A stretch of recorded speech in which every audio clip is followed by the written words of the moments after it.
Bonjour tout le monde et bienvenue dans cette nouvelle émission L'enfant, un business pas comme les autres. Alors, aujourd'hui, j'ai une maman qui est mon invitée, qui s'appelle Fiona. Est-ce que Fiona, elle est là? Oui, je suis là. Bonjour Fiona. Bon, Fiona, Bonjour. vous êtes mon invitée. Vous allez nous dire simplement dans quelle région vous êtes, d'accord? Et après, je vais vous laisser raconter votre, on va dire, votre histoire, votre mésaventure, votre, on va dire, vos misères, parce que c'est aussi de la misère hein, dans ce que vous subissez. Je vous laisse Ah et bah ça c'est sûr, hein, c'est de la voilà. misère, on peut le dire. Bon, et de temps en temps, je vous poserai une question. Allez, Fiona, vous avez la parole. Je vous laisse parler. Allez-y. Bon bah alors moi c'est Fiona. Je reviens de loin. Moi j'ai été placée à l'aide sociale à l'enfance. J'ai été placée à l'aide sociale à l'enfance le 22 05 1997. Voilà.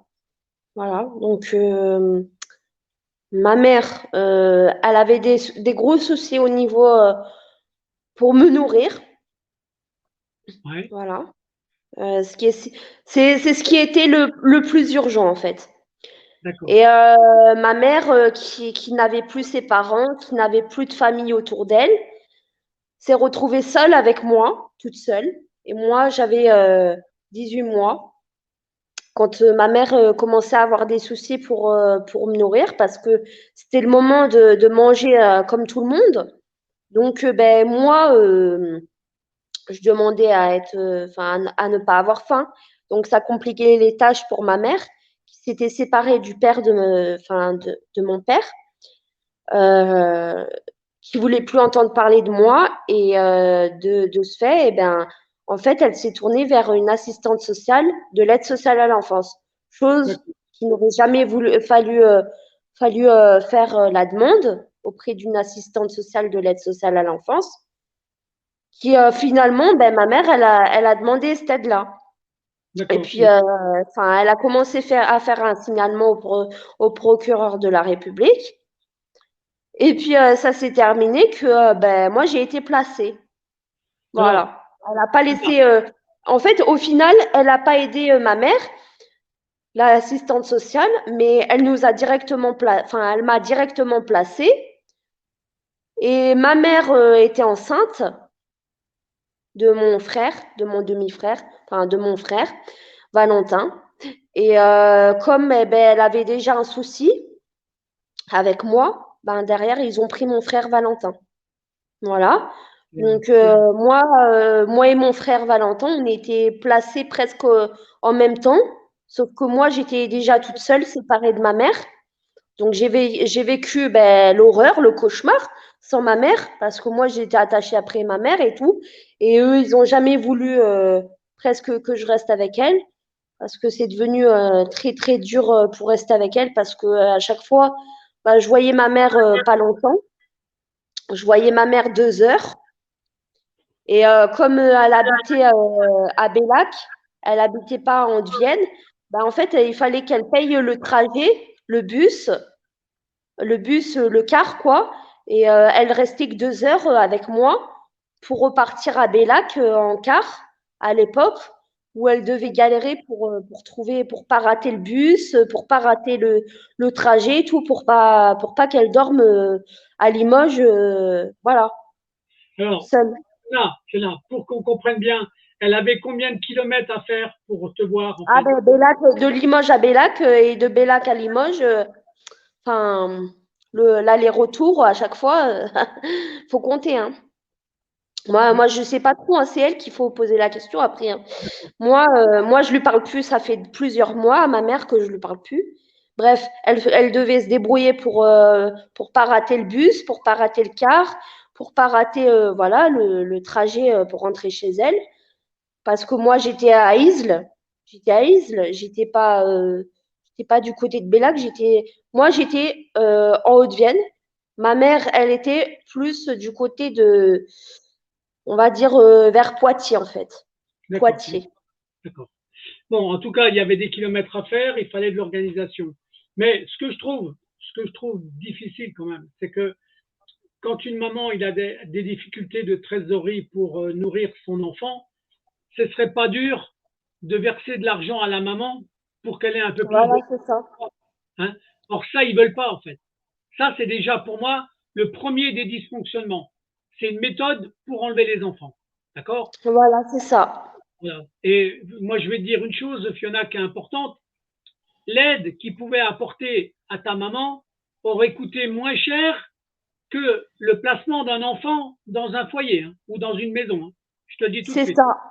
Voilà. C'est Donc, ça. ce qui prouve bien que c'est un système. Bon, ça, c'était la première partie. Maintenant, tu continues de raconter après ta propre vie quand tu es devenu. Parce que je suppose que ils t'ont, ils t'ont gardé en maison ou t'étais dans une maison, t'étais Non, j'étais à la pouponnière. J'étais à la pouponnière. jusqu'à ta majorité? Non, non, pas du tout. On peut pas y rester longtemps là-dedans parce que tellement ils en ont plein qui cherchent là comme je sais pas, ils partent à la chasse, et ils prennent des gosses, ils les enlèvent aux parents et puis les parents ils tombent malades et puis eux derrière ils gagnent sur le dos des parents ben des millions voire ils deviennent milliardaires sur le dos des parents qu'ils ont rendu malades en fait. C'est ça Ouais, en non, fait. ouais, non, mais ça, je comprends le système en fait. Donc, du coup, après la pouponnière, tu t'es retrouvé où alors? Chez Madame Perrault. Ça, c'est la maman, enfin, c'est la dame qui t'a élevé en fait. C'est ça? Ah non, pas du tout, non. Moi, tellement j'en pouvais plus, j'ai pas déjà, c'était une famille d'accueil d'urgence, donc j'y suis restée, même pas, on va dire, quelques mois, voire, quelques semaines, pas plus. Après, j'ai terminé chez une famille d'accueil, où je suis restée 14 ans, 15 ans, mais je lui ai fait vivre le cauchemar là-dedans, dans cette famille d'accueil, chez madame Clément Claudine. Voilà, je me rappelle très bien, parce qu'elle m'a fait vivre le cauchemar. Elle m'a tout détruit au fur et à mesure que je passais les années chez elle. Voilà. Elle faisait en sorte de me monter contre ma mère, après de me monter contre toute ma famille.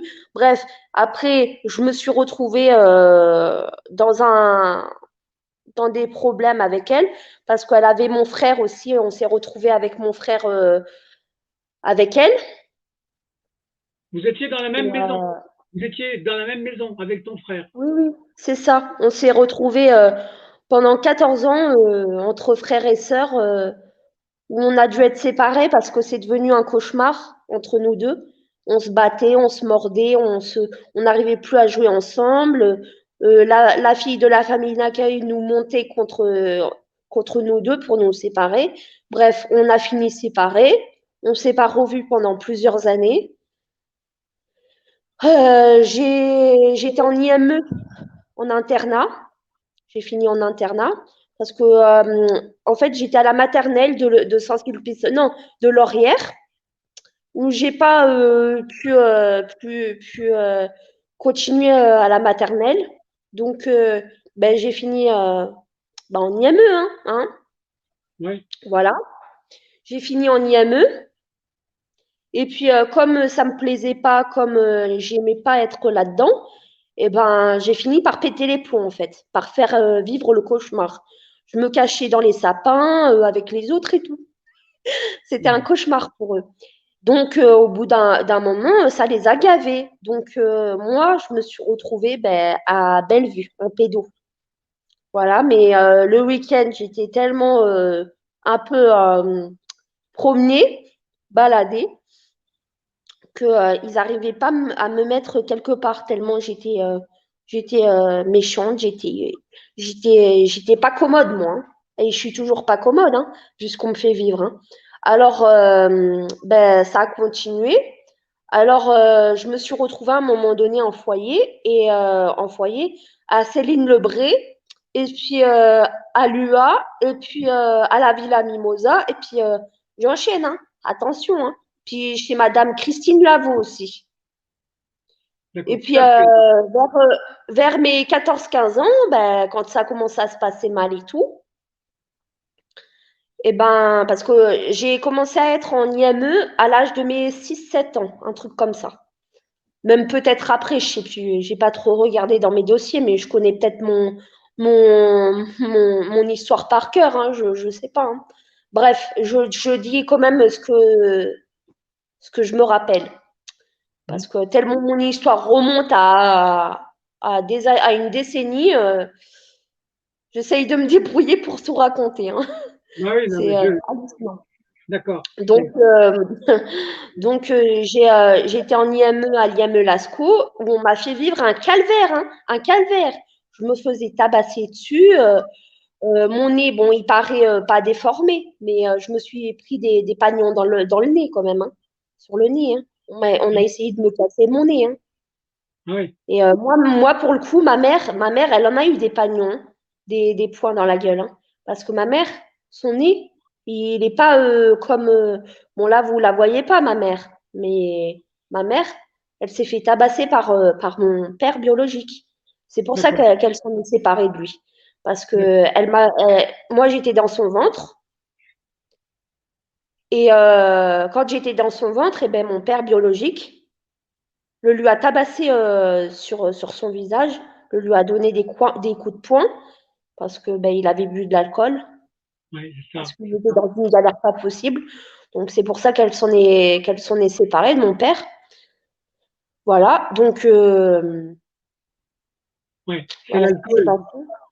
En fait, c'est l'alcool qui a fait la séparation parce que l'alcool, bah, ça rend violent, voilà, pour beaucoup d'hommes, c'est Voilà. ça, malheureusement. Et Mais donc, tu t'es retrouvé placé, et puis après, t'as fait plein de foyers, plein de maisons, en fait.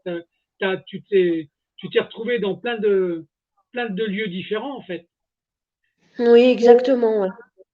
Est-ce que, à partir de quel âge tu as vraiment commencé à subir ce qu'on appelle la méchanceté et des coups? À partir de quel Ah, âge? depuis longtemps. Et tellement ça remonte, je me rappelle pas forcément, hein. Mais je pense que depuis le départ déjà, on s'est tellement acharné après moi et d'abord après ma mère pour me prendre que ça remonte presque ben, depuis le départ qu'on m'a pris, hein. Ouais. Même avant qu'on me prenne, hein. Parce que je devais subir des méchancetés avant qu'on me prenne, hein, tellement les gens sont méchants. Et alors, donc, tu t'es retrouvé avec ton frère. Tu es resté avec ton frère combien d'années alors au total? Ben, je suis restée presque depuis qu'il est né jusqu'à qu'il soit placé peut-être avec moi. Et, D'accord, euh, et je me suis séparée de lui quand il avait moins de 14 15 ans parce que ben, moi, je devais être adolescente et lui, il devait être encore gosse, quoi, vraiment gosse. d'accord, Et ben, moi, tellement c'était devenu dur avec lui, ben, moi, je me suis séparée de lui aussi. d'accord, d'accord. Après, lui, il s'est retrouvé tout seul. Donc, il s'est retrouvé face à ceux qui m'avaient fait souffrir juste avant qu'ils comprennent, lui. D'accord. Voilà. Donc, après, ce qui s'est passé, c'est que j'étais, pour essayer de nouer les contacts avec mon père, malgré qu'il avait tapé ma mère. Voilà, c'est pas intelligent, mais bon.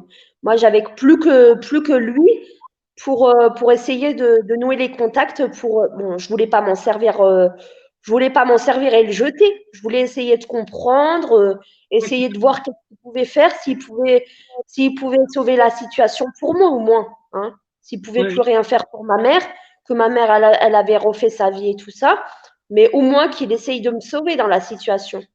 Voilà. ouais, Mais lui, il voulait me sauver. Il était prêt à me sauver.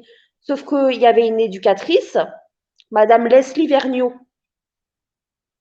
ouais, une dame que je vais vous parler après, plus tard, parce que ben, elle avait mon dossier pendant 4 mois en 2011.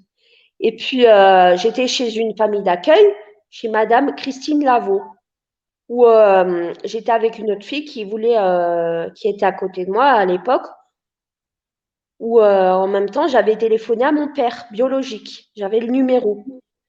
Et ouais, c'était encore le bon numéro. Donc, j'ai appelé mon père. Je l'ai eu au bout du fil. J'ai dit: «Ah, c'est toi, papa, je suis choquée» et tout. Je commence à lui dire: «Tu où?» Je commençais à lui dire où j'étais et tout.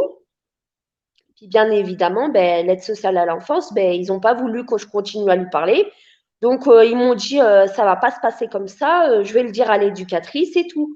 la famille d'accueil qui avait un peu entendu ce que j'avais dit à mon père. Et elle a commencé à chercher le numéro dans le fixe et tout. Moi, j'avais le carnet de santé et tout, je le gardais tout le temps caché et tout. Et puis, j'étais tellement maligne que, ben, en fait, ils m'ont embarqué à Bellevue en pédo. Et je me suis fait enfermer là-dedans. Ils m'ont fait un peu de la maltraitance. Ils m'ont donné du tertian, je me rappelle très bien. Et tellement ils avaient peur de moi, et ben, ils m'avaient mise dans une chambre fermée à clé avec une vidéosurveillance. Et ils m'avaient attachée. Et moi, je me suis détachée, j'ai réussi à me détacher. Et puis, je commençais à m'énerver. Et tout, après eux, je leur ai dit, vous me laissez partir là, j'en ai marre de là-dedans. Moi, je veux pas rester là-dedans. Et juste avant que j'entre là-dedans, eh ben, j'avais déjà des traitements. Qu'ils ne savaient pas ce que j'avais juste avant. Parce que peu de temps avant, ils ne savaient pas en fait ce que j'avais eu, je pense. Ou alors ils le savaient, mais c'est tellement lointain tout ça qu'ils n'ont pas dû savoir ce que j'avais avant comme traitement. Et sans expertise psychiatrique, sans certificat, sans rien. J'ai eu du Neuleptile 10 gouttes le soir pour que bah, je puisse dormir et que, enfin, moi je voulais pas dormir parce que je savais ce qui se passait la nuit.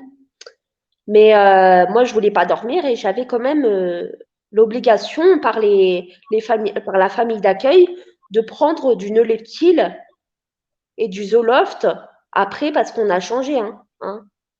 On est allé voir un psychiatre, une psychiatre, Edith Vogel. Voilà. Edith Vogel, qui à l'époque me donnait du Zoloft. Voilà. Qui m'entraînait des cauchemars, hein, des trucs de fou, quoi. Parce qu'il y a un des deux ou un des deux traitements qui m'entraînait des cauchemars.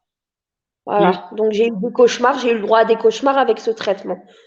Alors que bah, j'avais déjà vécu un cauchemar depuis longtemps, depuis mes 2 ans, 18 mois, on va dire. Parce que l'âge de mon placement chez la famille d'accueil, jusqu'à ma majorité, alors que je pensais que j'allais pouvoir retourner avec ma mère, bah, c'était jusqu'à mes 18 ans. Voilà. J'ai eu le droit à un placement jusqu'à mes 18 ans, alors que je ne voulais pas rester à l'aide sociale à l'enfance. Donc, ce qui s'est passé après, c'est que bah, j'ai pété les plombs et tout ça pendant des années et des années. Et puis, il y a eu tellement de magouilles que ça a détruit toute ma famille, en fait, au milieu. Puis, tellement ça a détruit ma famille, je ne le savais pas que j'avais un cousin qui s'est pendu à l'époque, 17 ans avant voilà, je sois placée. Enfin, quand j'étais placée, à l'époque, 17 ans avant, eh ben, ma tante, elle avait un cousin, enfin, son fils, qui est mon cousin à moi, qui s'est pendu. Voilà, parce que l'aide sociale à l'enfance voulait le prendre aussi, mon cousin. Voilà, il voulait prendre mon cousin à ma tante. Et finalement, tellement ça s'est mal passé, ben, ça s'est tellement mal passé que lui, il s'est pendu. Voilà, il s'est pendu, il s'est donné la mort, il s'est suicidé. Voilà. Il avait Parce quel que, âge? Il avait quel âge? hein, Il avait quel âge? moi, je devais pas être née, mais je l'ai appris plus tard Ouais, parce que ben, ma mère, elle me l'a dit. Elle m'a dit le secret, en fait, ce qui se cachait. ouais, c'est ça. Voilà. Donc, l'ASE, il voulait prendre mon cousin à l'époque, à ma tante. Et puis, moi, ben, ils m'ont trouvé derrière et ils m'ont pris. Parce que ma mère, elle demandait de l'aide auprès d'une assistante sociale. Ouais, Donc, ce qui s'est passé, c'est que moi, voilà, il s'est passé ça, j'ai vécu le cauchemar. Derrière, j'ai voulu reconstruire ma vie avec un Arabe, un Algérien. Et puis, ben, le papa de ma fille, il n'a pas trop voulu rester avec moi parce que je lui ai raconté un peu mon histoire. Et il a vu que c'était un peu danger, mais on était en train on était en train de vivre un peu quelque chose de pas malheureux, pas triste, mais on était en train de vivre un peu mieux parce qu'on d'accord, avait un petit bébé. Enfin, on avait le projet de créer notre famille. d'accord. Et Voilà. tu t'es mis en couple, tu savais quel âge? J'avais 25 ans. Quand tu t'es mis en couple, c'est ça? Oui. Oui, Et oui. donc, tu as eu une fille, c'est ça, qui s'appelle Oui. Selma. Tu as vu, j'ai Ouais, une c'est ça. rendez-vous avec Fiona, la maman de Selma. Donc maintenant, tu as eu ta fille, tu avais 25 ans, c'est ça? Ouais, j'ai eu 25 ans. J'avais ma fille. Et puis, tellement ils étaient, bah, ils m'accusaient sans preuve, en fait.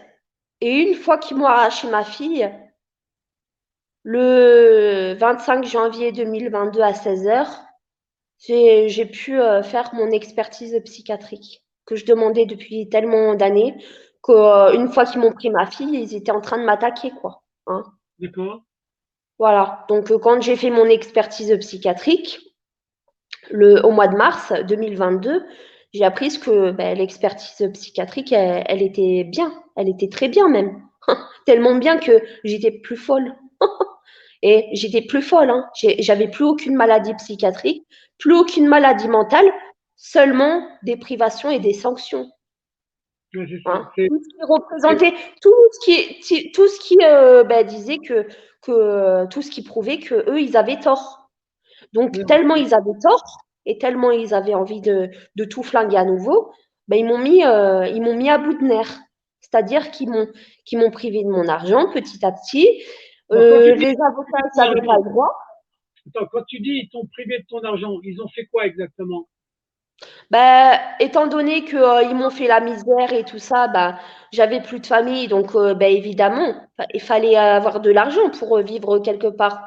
Et puis pour avoir un logement, pour s'acheter des vêtements, et puis pour manger surtout, hein, pour rester Ouais, en ouais, bonne santé. Parce que quand on n'est pas en bonne santé et et qu'on en arrive à avoir des carences, ben, bien évidemment, il faut manger. Hein. Faut ouais, se ouais, remettre de tout ça. Hein. Hein. Et puis, quand on nous arrache notre gosse, nos enfants, ben, on n'est pas bien. Tout ouais, simplement, on n'est pas bien. Donc, au bout d'un moment, ben, on n'arrive plus à manger. Mais quand on n'arrive plus à manger, ben, moi, bizarrement, j'arrive à manger pour tenir en bonne santé, quoi. Pour rester en ouais, bonne santé. Parce que quand on n'est pas en bonne santé, comment on peut faire pour rester en vie pour nos enfants? Moi, je reste en vie pour ma fille, hein, pour pas la laisser, justement. Parce que si je la laisse, ils font un carnage hein, derrière moi. Hein. Hein. Évidemment. Hein. ouais, bien sûr, non, non, mais je comprends.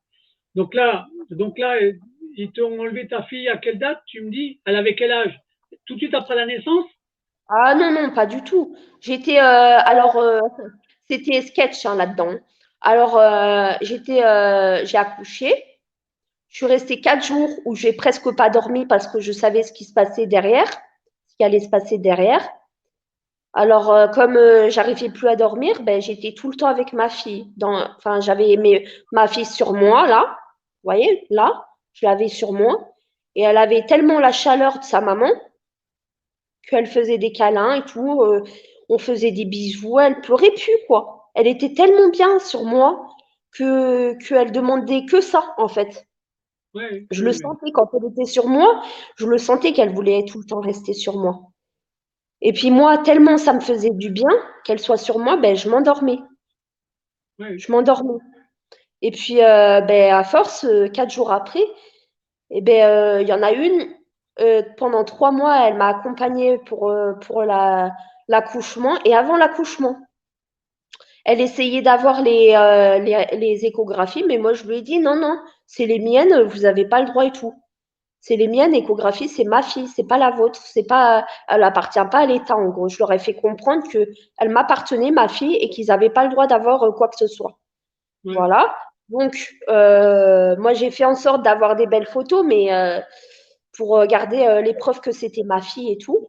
Mais en fait, j'ai pas eu le temps de me faire belle, j'ai pas eu le temps, j'ai même pas eu le droit à des photos de photographes à la maternité, tellement ils étaient ravagés hein, pour prendre ma fille. Hein. C'est quand ah même oui, pas croyable. Ça. Pour garder ma fille, pour me prendre ma fille, ils ont été capables de pas me faire une photo avec mon bébé à la naissance. Et carrément, ils étaient ravagés pour me la prendre. Ils me l'ont même pas mis sur moi à la naissance. C'est quand même incroyable ça.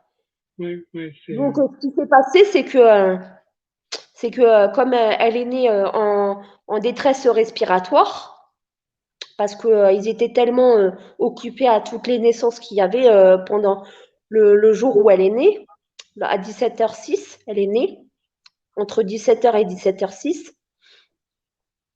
Attendez, entre 17h06 et enfin 17h, 17h06. Et ben, comme elle est née en détresse respiratoire, tellement elle pouvait plus rester parce que ben, elle était bloquée en bas pour sortir. À la sortie, elle était bloquée. Donc, elle est née en détresse respiratoire. Et ils me l'ont mis en couveuse parce que ben, ma fille, pardon, ma fille, eh ben, elle pouvait plus respirer. Donc, elle oui, avait un tuyau et tout ça. Elle avait des électrodes pour respirer et tout. Enfin, pour surveiller son, sa voilà, respiration. voilà. Elle est née quel jour? Elle est née le 15, Le 15 octobre 15 octobre 2020. 2020, ouais, 2020. D'accord. Et donc, ils l'ont placée tout de suite après, alors. Tu l'as eu avec Non, toi non, combien non, de temps? attendez. Je suis restée à la maternité, Ouais. mais 4 jours après, je suis partie à l'unité mère-bébé. Mhm. Et alors là, ça a été le choc, hein. Sans ma fille, hein. Sans ma fille, ils m'ont pris, ils m'ont fait un peu de menaces et tout. Ils m'ont dit, vous inquiétez pas, on va vous rendre votre fille, on va vous la amener et tout à la maternité, à l'unité mère-bébé et tout. Mais ils m'avaient pas dit juste avant que j'allais avoir un traitement et tout. Ils m'avaient dit un peu, mais pas trop comme ça, hein. Puis alors, je me sentais un peu bizarre et tout. Je me sentais un peu fatiguée. Je venais d'accoucher. Ça faisait 4 jours que je venais d'accoucher. Il commence à m'agresser avec la séparation de ma fille. C'est grave, hein. Donc, déjà, le papa, il était un peu à l'ouest. Il comprenait pas. Donc, je me suis retrouvée à l'unité mère-bébé où il me faisait déjà des menaces que j'allais prendre du Loxapac. Donc j'ai pris du Loxapac parce que bah, tellement ils sont fortiches, hein, tellement ils se prennent pour des dieux, et ben ils m'ont dit eh ben on va vous laisser, on va vous donner du Loxapac pour vous poser, hein, parce que pendant 4 jours, tellement j'étais stressée de laisser mon bébé, tellement on m'a fait des menaces 3 mois avant l'accouchement. Bah moi évidemment à l'accouchement, moi je reste avec ma fille toute la nuit, je dors plus quoi. Je fais que des câlins à ma fille quoi. Voilà, donc avec les menaces qu'ils m'ont fait, en plus de ça, la séparation de ma fille, presque 4 jours après, tellement ils étaient pressés de tout foutre le bordel, de foutre en l'air tout, et ben ils m'ont carrément donné du Loxapac. Mhm. Voilà, ils m'ont donné du Loxapac. Puis ils sont pas allés de main morte, hein, 25, hein. Ah oui. Donc, Ouais, 25 milligrammes. Alors, je peux vous dire que ça couche, hein. Surtout quand on arrête pendant plusieurs jours le traitement qui m'avait filé avant, là, pendant des années et des années. Puis qu'à l'accouchement, ben, comme on a la péridurale, on a tout un tas de trucs qui nous empêchent de prendre un traitement, ben, on ne peut pas dire le contraire, hein. J'ai pas arrêté le traitement comme ça parce que je voulais arrêter le traitement. Bah, tout simplement, déjà, je voulais l'arrêter, mais j'avais pas le choix de pas l'arrêter. Enfin, de l'arrêter, je vais me perdre dans les mots. Mais tellement j'avais pas le choix avec. Ben, ils m'ont dit, il faut pas le prendre. Hein. Faut surtout pas prendre un traitement, hein. Quand on accouche, quand on a les péridurales et tout, même quand on accouche tout court, on peut pas prendre un traitement. Ils sont ouais. ouf. Donc, j'en ai profité, quoi. Et donc, j'allais beaucoup mieux à la maternité. Je faisais le change de couche, j'étais adaptée, quoi. Je faisais prendre le bain, j'essayais de comprendre comment on faisait un biberon et tout, et je comprenais à peu près tout. J'étais tellement heureuse avec mon bébé enfin. Et ben, je me suis dit, ben, je vais réussir à me dépatouiller pour garder mon bébé. Ben, même pas. Tellement la décision, elle était déjà prise avec le tribunal et tout ça. Et puis alors, Christine Renelli qui avait fait le signalement, hein, la psychiatre, là, la folasse, la dingos. Là. Donc, j'ai commencé à m'énerver à l'unité mère-bébé, mais pas trop. Je leur ai fait comprendre que moi, je voulais pas trop de traitement, mais que, en fait, eux, ils m'ont obligée. Ouais. Voilà. Donc, ma fille, elle était pas bien et tout pendant quelques jours, pendant 1 ou 2 jours. Elle était séparée de moi, hein, à l'accouchement. Un bébé séparé de sa maman, un nourrisson, hein, pas un bébé, hein, un nourrisson, carrément. Qui est séparé de sa maman, imaginez-vous. Alors déjà 3 mois avant l'accouchement, imaginez-vous ce que ça a provoqué à ma fille dans mon ventre à cause de Christine Renelli là qui m'a fait de la torture psychologique de me prendre ma fille alors qu'elle était déjà dans mon ventre. Après l'accouchement, qu'on me fait de la torture pour prendre un traitement du Loxapac pour que finalement je m'endors comme une masse, pour plus gérer du tout ma fille et pour que finalement ils aient toutes les raisons de me la prendre. Bah, en fait, finalement, bah, j'ai pris un Loxapac, du Loxapac pendant 15 jours. Et puis, Ouais. je me levais la journée et je me disais, mais merde, alors j'ai raté le biberon de ma fille et tout, tous les biberons de ma fille, de toutes les nuits où j'ai pu le montrer que j'étais une vraie maman et tout, et ils m'ont fait des menaces et tout. Je me sentais dégoûtée, dégoûtée, vraiment dégoûtée, hein. Et puis alors, ben, le 6 novembre 2020, préparez-vous bien. Ils sont venus à l'unité mère-bébé du Esquirol. Ils m'ont dit: «Ah, nous, dépêchez-vous». Ils sont venus déjà, moi, quand j'étais seule, parce qu'ils savaient très bien que le papa, il avait que 2 heures pour les visites par jour. Donc, il ne pouvait pas rester avec moi sans arrêt, même la nuit et tout, la journée, le matin, l'après-midi, tout le temps, hein. Il ne pouvait pas. Il pouvait pas. Il avait aucun droit de rester à l'unité mère-bébé. Et puis, bah, ils sont venus quand le papa, il n'était pas là. Alors moi, je me suis empressée d'appeler le papa et je lui ai dit, fais vite, hein. Il y a l'ASE, il y a l'aide sociale à l'enfance, il y a des gens qui veulent prendre notre fille. Fais vite, hein. Alors, il comprenait pas. Il dit, mais putain, mais lâche-moi et tout. Il comprenait pas. Il venait d'être père, lui. Ça faisait que quelques jours qu'il était papa. Il comprenait pas.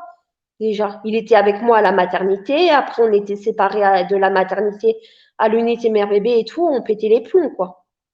On n'arrivait même plus à sortir pour se faire des câlins, pour se dire je t'aime, pour se dire des trucs. On ne se l'est même pas dit je t'aime tellement c'était hallucinant la grossesse. Ils nous ont fait marcher. Déjà, moi, j'étais enceinte, je marchais trop, alors que j'aurais dû me reposer parce que je ne l'ai pas dit, mais j'avais un diabète. Ouais. J'avais un diabète pendant la grossesse. Bien évidemment, on mangeait pas à notre faim, on mangeait on mangeait n'importe quoi alors que moi j'étais enceinte. Enfin, on essayait de manger bien, mais avec ce qu'ils nous ont fait, ben, en plus de ça, les traitements pendant la grossesse, ça a été quelque chose, hein. Ah ouais. Ouais. Bah ouais, un syndrome de sevrage à un petit nourrisson, c'est sûr qu'il peut pas bien dormir, il peut pas, faut pas que ça se sache ce qu'ils ont fait, hein, bien évidemment, hein. Et puis alors, ben, après, quand ils nous l'ont pris, ils nous ont donné quand même une ordonnance de placement provisoire D'accord. sur papier. Et ils Ouais. nous ont donné quand même les coordonnées de là où elle allait être placée, ma fille, enfin, notre fille, quoi. À nous deux, les parents. Voilà, donc moi, Mais l'ordonnance de placement provisoire, elle était motivée. Ils ont mis quoi comme motif? bah, ils ont mis que j'avais d'importants troubles psychiatriques, alors D'accord. que déjà, vu comment ils étaient acharnés après nous, surtout après moi, bah, ils ont entraîné le papa dans des problèmes de santé parce que, ben, à force de faire chier la maman et de faire chier le papa, ben, ça entraîne quoi au milieu? Que la guerre, les problèmes au milieu de notre fille. C'est-à-dire, ben, notre fille aussi, elle est dans les problèmes maintenant à Ouais, cause d'accord. d'eux.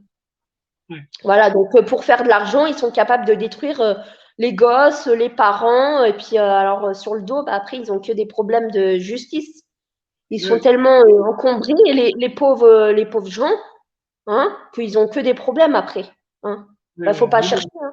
Faut pas chercher aussi, hein. Faut pas chercher la merde, hein. donc Mmh. là, ta fille, elle est née le 15 octobre 2020. Et Ouais. ils te l'ont enlevé tout de suite après. Enfin, Ah non, le quelques 6 novembre 2020. oui, le 6 novembre 2020. D'accord, donc Ouais, elle avait 22 jours. elle avait 22 jours. Et Ouais. depuis ce temps-là, elle est placée et toi, tu la vois tous les combien? Attends. Alors, attendez. Alors, je la vois, tenez-vous bien prêts, 30 minutes tous les 15 jours. 30 minutes tous les 15 jours. Voilà. Donc, imaginez-vous comment je souffre. Elle est placée, et tu es obligé de te déplacer elle est loin de chez toi? Tu as beaucoup de déplacements Elle est ou à elle est... Saint-Julien, mais alors, soi-disant, ils partent en vacances. Elle est à combien? Tu mets combien de temps pour aller la voir? On va dire, bah, je peux aller la voir. Je peux pas aller la voir, c'est elle qui me l'amène. D'accord. Une demi-heure tous les 15 Ouais, jours, c'est ça que tu dis? Hein? ouais. Et avant que qu'on me fasse tellement la guerre là au milieu de moi et au final au milieu de ma fille, ben on en est venu jusqu'à me priver de mon argent. Et ça, pourquoi? C'était quoi alors le but? Ah ben le but c'est que je puisse plus rien faire pour ma fille, pour faire des cadeaux, acheter des vêtements, des chaussures, pour pas qu'elle soit pieds nus, pour pas qu'elle soit habillée comme une guenille, comme une clocharde, voilà quoi. Donc moi, j'essayais de faire les choses bien. Et eux, tellement ça les a agacés que je fasse des trucs bien pour ma fille, bah maintenant, ils arrivent même. Alors moi, j'avais 50 euros par semaine à un moment donné. Et puis petit à petit, ils m'ont baissé mon argent à 30 euros par semaine. Et puis là, la semaine dernière, je suis allée à la banque. J'ai attendu, j'y allais tous les jours, tous les matins, pour voir si j'avais mon argent. Puis j'ai attendu, j'ai dit une semaine, ça fait une semaine déjà que j'ai pas mon argent. Je vais en profiter pour dire, eh ben voilà, je donne la preuve à tout le monde qu'ils voulaient bien me niquer tout parce que j'ai pas eu mes 30 euros. Voilà. Donc, j'ai 30 euros par semaine, mais j'ai quand même 85 euros pour acheter des choses pour manger. Mais quand on voit le prix dans les magasins, on en est bien conscient, tout le monde, que c'est pas possible d'avoir 85 euros pour manger. On n'a rien dans le frigo. Surtout que je peux pas nourrir, enfin, je peux pas m'acheter ce que je veux et où je veux parce que ben, moi, j'ai un bon d'achat. J'ai pas d'argent en liquide. J'ai un bon d'achat. Et le bon d'achat, eh ben, on peut pas aller là où on veut. Il y a des D'accord. magasins qui sont qui sont dans une liste qu'on peut pas, enfin, qu'on peut pas décider en fait. On peut pas décider de là où on veut acheter nos courses. Mais le bon On a d'achat, des qui c'est qui, restrictions en fait. tu en as, le bon d'achat, qui c'est qui te le fournit? Ben, c'est l'UDAF, évidemment D'accord. l'UDAF. On entend tous parler de cette chose-là, l'UDAF. C'est une horreur. C'est une horreur, l'UDAF. Tout le monde est dans la même galère. Quand on tombe là-dedans, on est dans la galère. Hein. Ouais, donc, en tout cas, ils t'ont fait une contrainte budgétaire pour pouvoir garder ta fille, en fait. Parce que, Voilà, c'est ça. ouais, ouais. Et moi, Comment, je suis là-dedans depuis août. Non, depuis juillet, août 2022, je suis là-dedans, moi. Parce qu'avant, j'étais au tout départ, quand ils ont commencé à prendre mon dossier après, quand j'étais majeure, à la majorité, j'avais mon dossier déjà qu'ils avaient pris pour gérer mon argent. Parce qu'ils me croyaient, enfin, ils me croient incapable jusqu'à maintenant de gérer mon argent. ouais, Voilà. Mais tellement je suis fatiguée parce que je suis en carence alimentaire, ça se voit pas forcément, mais déjà mes cheveux, j'essaye de les faire pousser, mais c'est pas possible quand on est en carence. On se rend bien compte que on peut pas avoir une belle des longs cheveux en bonne santé, un visage ben, rouge, un peu rougeâtre, quoi. quand on est en carence, ben, on tient plus debout presque. Hein. Mais moi j'essaye tellement de tenir debout que je fais des kilomètres et des kilomètres à pied pour rester en forme. Ouais, Mais à un ouais. moment donné, je vais tout lâcher, quoi, parce que je suis tellement fatiguée que j'arrive même plus à manger. Enfin, j'arrive à manger tellement je suis affamée. Des fois, je mange tout le frigo. Le mardi, quand je fais mes courses, en revenant, clairement, je vous le dis, je dégomme le frigo. Hein. C'est-à-dire que je mange presque tout ce qu'il y a dedans, tellement je suis affamée. Voilà. Donc, quand j'arrive des courses, à peine que j'ai fait les courses, déjà, j'ai la politesse d'attendre qu'elle parte, celle qui m'accompagne aux courses, parce que je ne peux pas aller faire les courses toute seule, bien évidemment, parce que je suis dépassée des prix dans les magasins, déjà et d'une, voilà, pour le dire clairement. Déjà, quand j'arrive dans le magasin, j'ai envie de tout prendre, mais je me rends bien compte que je ne peux plus rien prendre presque. Et puis en plus de ça, pour tenir les sacs, bonjour. Hein. Parce que vu ce que l'ASE m'a entraîné, alors une belle scoliose. Hein. Ouais. Une belle scoliose. Hein. Ah, je vous le En fais tout pas cas, montrer, on peut pas le voir. Hein. On peut pas le non, voir. mais, Mais dans ma chambre, je suis tellement fatiguée, je suis tellement posée dans mon canapé que je le ferai passer à la personne qui, voilà, de toute façon, tout le monde l'a vu, ce que j'ai dit. ouais. Et ce que je dis, la preuve, je mets toujours tout en story sur mon compte Facebook. Donc, voilà, je le Alors, prouve tout le temps, tout le temps, tout le temps. Et j'ai une belle scoliose bon, qui, écoute, qui m'empêche de faire les courses et de tenir des sacs, plusieurs sacs dans les mains. Donc, c'est pour ça que j'ai mal au dos, c'est pour ça que je transpire quand j'ai les courses dans les mains et tout, dans les sacs dans les mains et tout ça. Même bon, avec un chariot, j'ai quand même mal au dos. Donc, voilà. Hein. en tout cas, Voilà, c'est normal. c'est triste à entendre tout ça. Donc, moi, si là, l'enfant est passé depuis 2020, le mois de novembre 2020, comment a réagi le papa à ce niveau-là? Ah ben, le papa, alors attendez, moi, j'ai pas fini avec mes trucs. Après, je vous raconte ce qui s'est passé du côté du papa et tout ça. Alors, moi, c'est pas fini avec la maladie, la scoliose au dos. Moi, en plus de ça, j'ai une, j'ai une hypothyroïdie, une maladie hormonale. Oui, oui, Et ce qui fait que quand je vais pas bien, quand je suis stressée, ben, tout se dérègle. d'accord. Voilà, j'ai un traitement pour la thyroïde que je dois prendre tous les matins.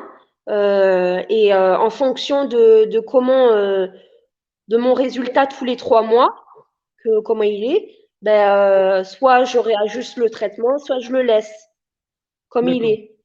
Et comme je n'ai pas mon bébé avec moi, ben, la thyroïde se dérègle tout le temps, sans arrêt. Je suis tout le temps en train de faire des réajustements avec le traitement pour pas ben, avoir un cancer de la thyroïde. Voilà. Est-ce Parce que que, est- si je tombe vraiment malade, pour le coup, je ne pourrai plus aller voir ma fille. Je serai tellement malade que ma fille, elle tombera malade derrière. une question Voilà. qui me vient, Donc, je veux pas avoir un cancer de la thyroïde, donc je me débrouille pour rester en bonne santé, mais c'est pas facile. Quand on va pas bien, quand on va pas bien, qu'on est séparé de son bébé, bah, une maman séparée de son bébé, c'est sûr qu'elle peut pas aller bien. Hein. Donc, quand en plus de je ça, pense, on a une maladie hormonale, je pense même que le fait qu'on enlève son enfant à une maman, ça la rend malade, en fait. Voilà. voilà, C'est aussi voilà, simple. exactement. Mais Et- en plus de ça, ce qui s'est rajouté, c'est que, bah, je vais vous dire la vérité, la thyroïde. Moi, dans ma famille, j'ai quelqu'un enfin, qui a une maladie de la thyroïde. Mais ce qui s'est passé à l'époque, en 2015, je crois, il y a plein d'usines là où j'étais placée à l'aide sociale à l'enfance, chez la famille d'accueil pendant mes 14 ans.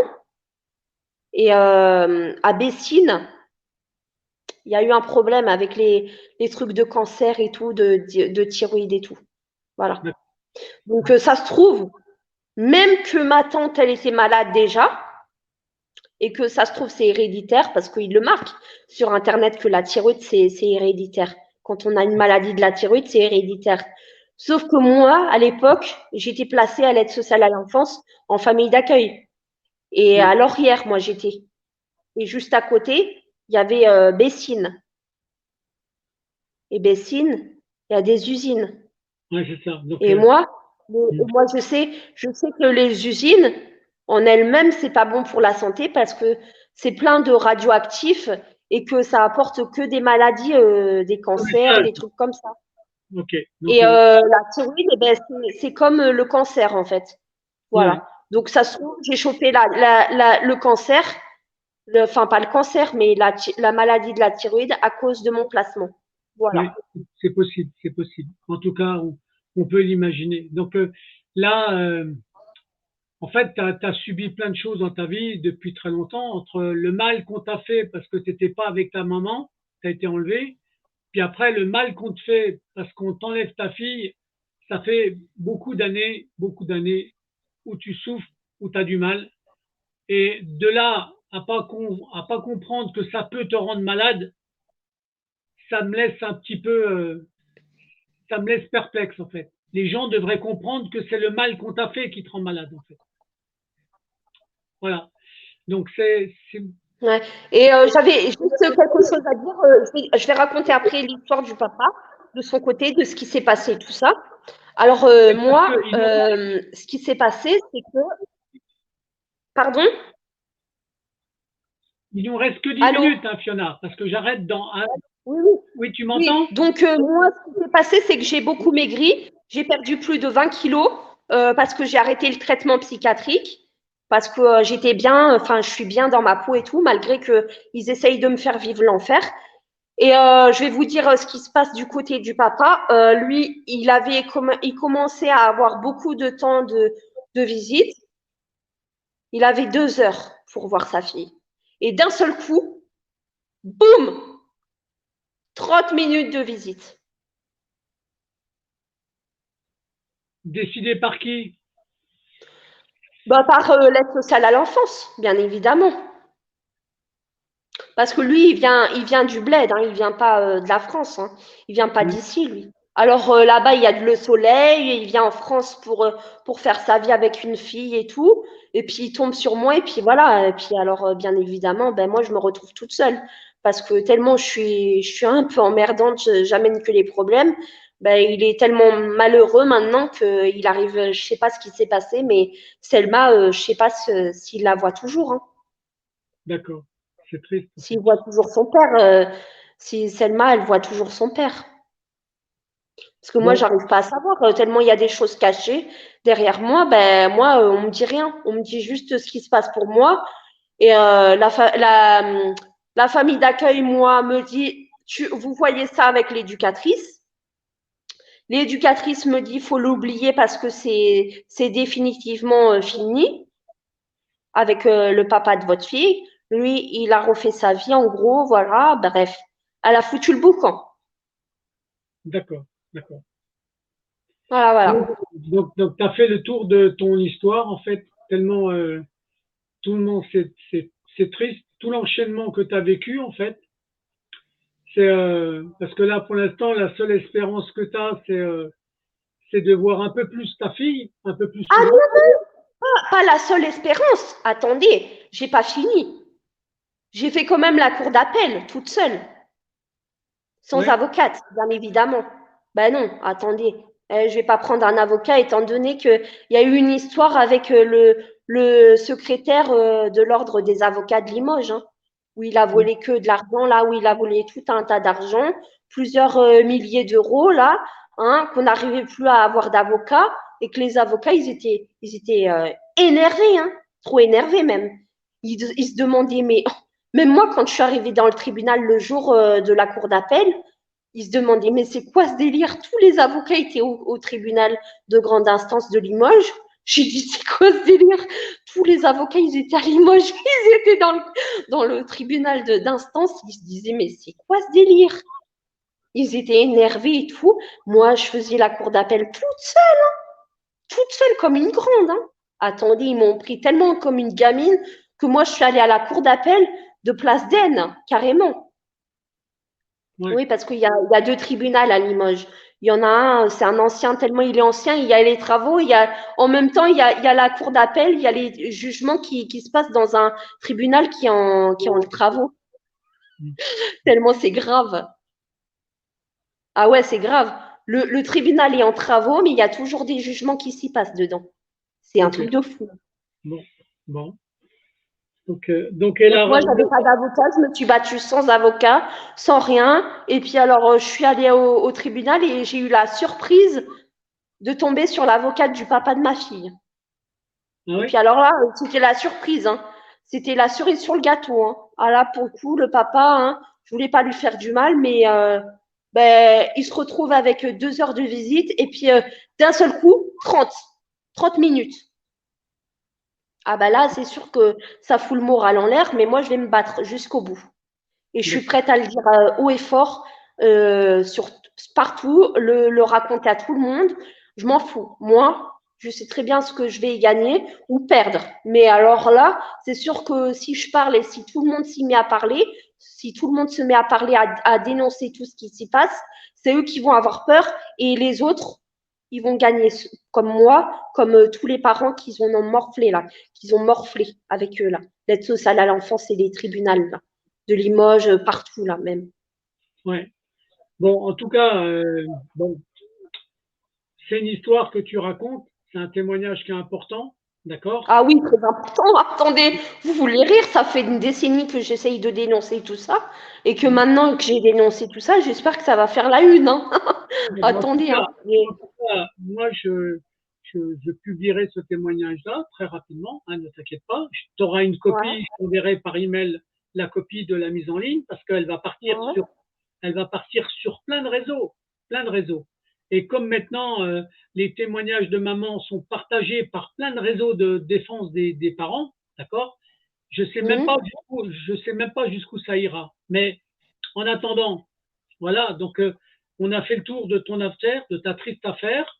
La seule chose que je te souhaite, c'est d'avoir quand même un résultat, parce que ta cour d'appel t'attend un résultat quand en fait?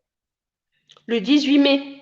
Le 18 Jour où il y a le truc des morts, là. Hein.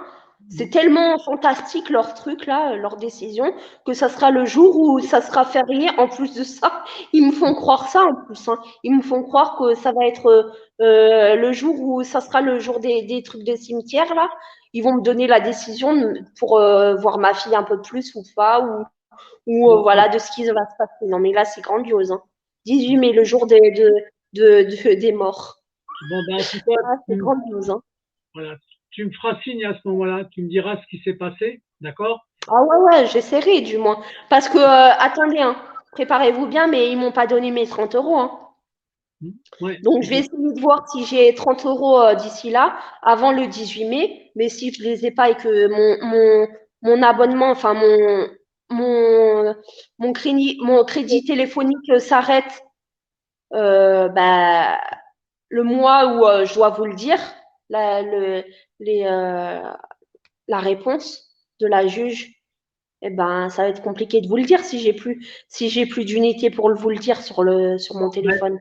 j'essaierai de voir comment on reprendra contact. En tout état de cause, ton témoignage, il va être important. Je vais le publier tout à l'heure, d'accord? Ouais. Et pour aujourd'hui, on a fait le tour de ton dossier, en fait, pour une première, d'accord? Quitte à refaire un jour un autre épisode pour raconter tout ça, d'accord? La suite, si D'accord, jamais, d'accord. si jamais il y a une suite. Là, on arrive à l'heure d'enregistrement. Je vais envoyer le générique de fin. Je vais simplement te demander la prochaine fois que tu verras ta fille, tu lui feras un petit bisou de ma part. D'accord? Ok? D'accord, pas de souci. D'accord? Pas de souci. Bon, pour ce soir, j'envoie le générique de fin et je te dis merci à ton témoignage, Fiona. D'accord? Ok? D'accord, pas de souci. À bientôt. Bonne suite à À toi. bientôt. Merci.